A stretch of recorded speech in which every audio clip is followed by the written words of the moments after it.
Hello, welcome to my channel, or welcome back if you've been here before. My name is Bethanne, and today I want to talk briefly about Gathering Moss by Robin Wall Kimmerer, and I'm going to do it on my phone, squinting into the sun, because I'm literally on my way to the library to return this book because somebody else has it on hold and needs it back.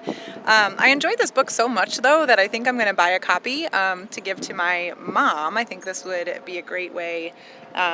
She's a gardener, she loves plants, etc., and has been talking about reading more about biology in her retirement, so I think this would be a great gift for somebody with those sort of interests, and then also I get to read it again and sort of have it in my life. So this is for anyone who's read Braiding Sweetgrass, which is Dr. Kimmerer's newer book. This is a book she wrote quite a bit earlier, I believe in 2003, and Dr. Kimmerer is a professor of ecology and environmental sciences, and much of her professional life has focused on the scientific study of mosses. She calls herself a bryologist. And so this book is really, the subtitle says it all, A Natural and Cultural History of Mosses. And so it's sort of a deep dive into the ecology of mosses, how they interact with the world, and then with some, in the vein of Braiding Sweetgrass, some more personal anecdotes about her own experience and emotional connection with mosses, and some discussion about how mosses have been used culturally over long periods of time, particularly by indigenous cultures in North America. And so this book was just fascinating. I learned so much about mosses, and it's written with her trademark, absolutely beautiful prose that sort of draws you in emotionally about mosses. The essays in this book are all really short. They're a lot shorter than the essays in Braiding Sweetgrass. And so it was so easy and smooth to kind of dip in and out of, read a few essays, take a break, come back the next day, read a few essays. And even as somebody who felt like I knew a fair amount about mosses, I learned so much from this book, because often in each chapter she chooses a particular species of moss or a particular type of moss to sort of be the focal point for the chapter, and then she's using that moss as a particular example of some piece of moss biology or ecology that she wants to talk about more generally, but with that illustrative example.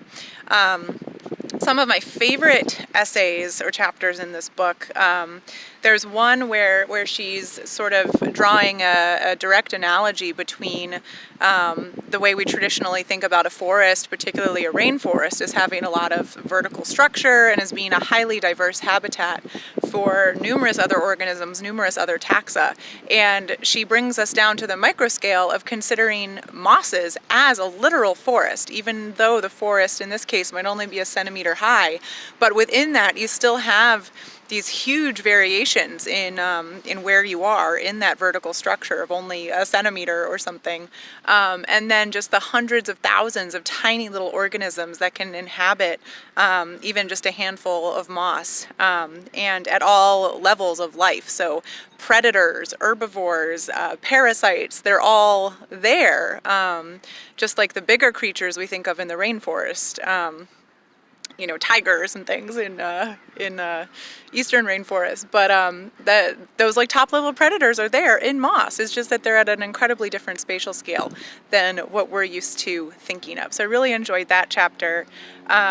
She has one chapter where she has a couple chapters actually where she's talking about mosses specifically in bog habitats, and in one she sort of tells a funny anecdote from when she was in college, and her undergrad professor would, on an early trip to the bog without his students, he would just put a can of beer down into the moss, and so it would be completely hidden in the mosses, but to show the temperature differential, because the lower layers of the moss in a bog can be like 50 degrees lower temperature than the air temperature. And so then he'd come back with his students and just nonchalantly reach in, grab his beer, pop it open, and he's got a cold one there, even though it's a hot, sweaty day and everybody's swatting mosquitoes and flies. So I really liked those sorts of anecdotes. And then the book ends with a beautiful chapter that's focused on a particular type of moss that can grow in caves, specifically sort of shorter term caves that are created like from the action of lake waves and glacial boulders. And those caves often do cave in over time. But there's a moss that can inhabit them and can live entirely doing its photosynthesis off of the brief bit of light it gets at the beginning or end of the day when the rays of the sun hit just right to make it into the cave just for a few minutes. And the moss just does all of its photosynthesis from that brief period of light. And it's the cells of that moss are sort of constructed in such a way that they're very angular to sort of catch as much of that light as possible. And so when you're getting just a little bit of ambient light, they'll actually just glitter. And so it's called goblin's gold because it's a glittery moss in caves. All right, I'm back to talk about the second of my recent nonfiction reads. Sorry about the end of that previous clip. I got cut off super abruptly right at the end of what I wanted to record anyway, because my phone ran out of storage space. So a useful reminder to myself to try to empty my phone more frequently. Anyway, the second book that I wanted to talk about is called A Good Provider is One Who Leaves, One Family and Migration in the 21st Century by Jason deParle. And Jason deParle is quite a well-known journalist, as the cover of this book notes. He's a two-time Pulitzer Prize finalist for journalistic writing. And so this book has that feel, but he's also quite upfront in that he breaks some journalistic conventions, specifically about sort of maintaining distance from your subjects and from the subject area, because he follows essentially three generations of one family, a few members of whom migrated to the U.S. or immigrated to the U.S.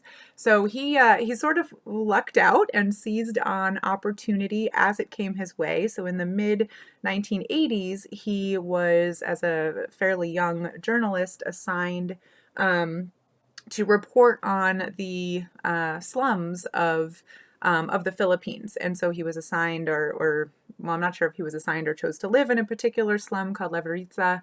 And in the course of trying to figure out a place to stay, he ended up renting space on the floor of one particular family. And he stayed with them for almost a year at that point in the 1980s, but then stayed in touch with them over the next few decades and was finally sort of, I think, able to, partly as a result of the interests of, I think, the New York Times, who he was working for at the time, but also following his own interests, was able to get his job to support him returning to the Philippines and renewing his close relationship with this family. And so then he followed several members of the family from I think the mid 2000s until fairly recently. And so it's sort of a case study of what one family's experience is in being part of the sort of migrant worker culture of the Philippines. And I think this book does need to be sort of viewed as like from that sort of case study perspective, because the Philippines is pretty unique in terms of its position as a country that through its own national policy really encouraged its own people to take migrant worker positions in other countries. And so we get a lot of sort of that political and economic background that set up the context for why in this family, I think the sort of the matriarch had something like 8 siblings, and most of them took on migrant work in other countries, primarily in the Middle East, doing construction and maintenance projects. And then one of her daughters is one of the main, I don't want to say characters, one of the main foci of the book. Her name's Rosalie, and Jason deParle follows her journey as a migrant nurse, taking sort of temporary contract work in the Middle East for a long time, starting a family, and eventually kind of achieving her lifelong dream of immigrating to the U.S. And what that whole experience was like for her and her husband and her children. But it is very unique because it's all set against this backdrop of how the Philippines government really sort of pushed its people to do this starting in the 1970s through national programs. So this was just fascinating. And as someone who is generally supportive of immigration, because I sort of accept the arguments about it being good for our economy, and then sort of in honor of my own immigrant history and the way that my family has benefited from migration and immigration over the past several centuries. So sort of coming into it with that outlook, that positive bent, but not really knowing that much actually about the process of how migration and immigration has developed internationally in like a global pattern over the last several decades. This book was incredibly informative and beautifully well written. So I learned a lot about how sort of central to the global economy and global cash flows and the immense support to many economies that is provided by migrant workers going to other countries and then sending their money home, and how rare it is through legal or illegal channels for people to really make permanent homes abroad. Yeah, so I learned a lot, and the book was incredibly moving because there's only maybe one or two circumstances where something sort of overtly bad in the scheme of sort of abuses of workers and lack of human rights happens to the family in this book. It's overall an incredibly positive story, and that's part of the argument is how positive the migration and immigration experience can be, but it also doesn't gloss over the fact that a lot of these abuses and negative things can happen as well. But I think the goal of this book was sort of to acknowledge, especially in the U.S., our political discussion of immigration and migration is totally dominated by a lot of those negative assumptions and stereotypes, certainly for the last 5 years or so, and with a rising sort of backlash before that.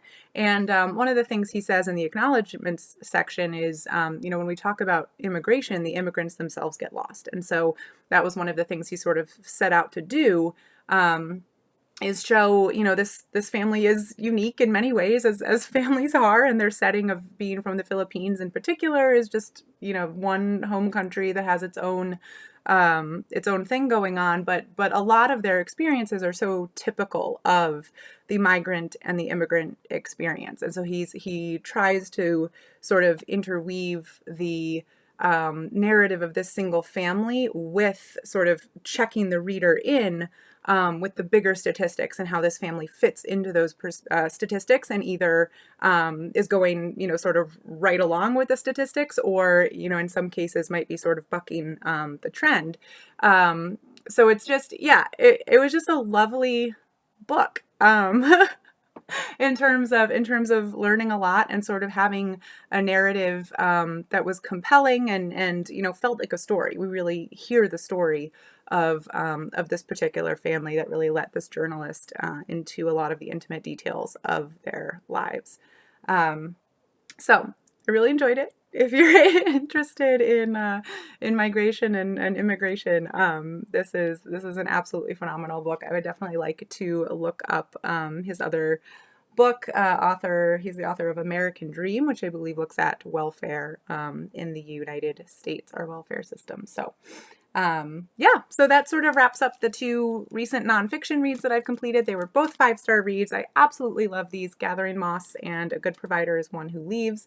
And would love to hear from other people who've read them or read books that are similar to them, and what your thoughts are. So with that, I will shut this down, and I hope to see you all in the next video. Thanks. Bye.